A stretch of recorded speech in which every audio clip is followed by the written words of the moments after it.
Welcome to Fluent Phonics. Today we will discover the proper pronunciation of the word adding. Adding,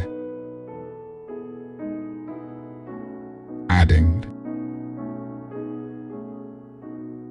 adding.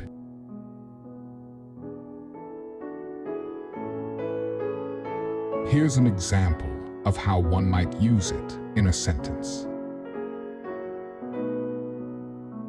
I am adding 3 more cups of flour to the recipe to make it thicker.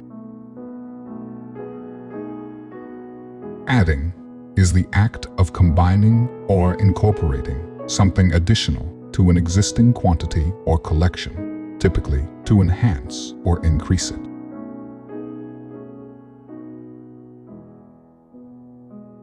Thank you for your time.